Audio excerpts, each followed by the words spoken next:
2 Chronicles chapter 8. At the end of 20 years, Solomon had quite a list of accomplishments. He had built the temple of God and his own palace, rebuilt the cities that Hiram had given him and colonized them with Israelites, marched on Hamath Zobah and took it, fortified Tadmor in the desert and all the store cities he had founded in Hamath, built the fortress cities, upper Beth Horon and lower Beth Horon, completed with walls, gates and bars, built Baalath and store cities, built chariot-cities for his horses. Solomon built impulsively and extravagantly, whenever a whim took him, and in Jerusalem, in Lebanon, wherever he fancied.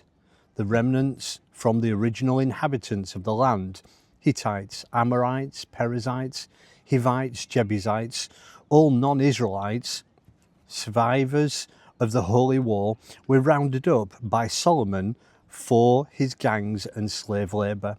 The policy is in effect today, but true Israelites were not treated this way. They were used in his army and administration, government leaders and commanders of his chariots and charioteers. They were also the project managers responsible for Solomon's building operations, 250 in all in charge of the workforce. Solomon brought Pharaoh's daughter from the city of David to the house built especially for her, because he said, "My wife cannot live in the house of David, king of Israel, for the areas in which the chest of God had entered are sacred." Then Solomon offered whole burnt offerings to God on the altar of God that he had built in front of the temple porch. He kept the regular schedule of worship set down by Moses: Sabbaths, new moons, and the 3 annual feasts of Unraised Bread, Passover, weeks, Pentecost, and booths. He followed the practice of his father David in setting up groups of priests carrying out the work of worship, with the Levites assigned to lead the sacred music for praising God and to assist the priests in the daily worship. He assigned security guards to be on duty at each gate.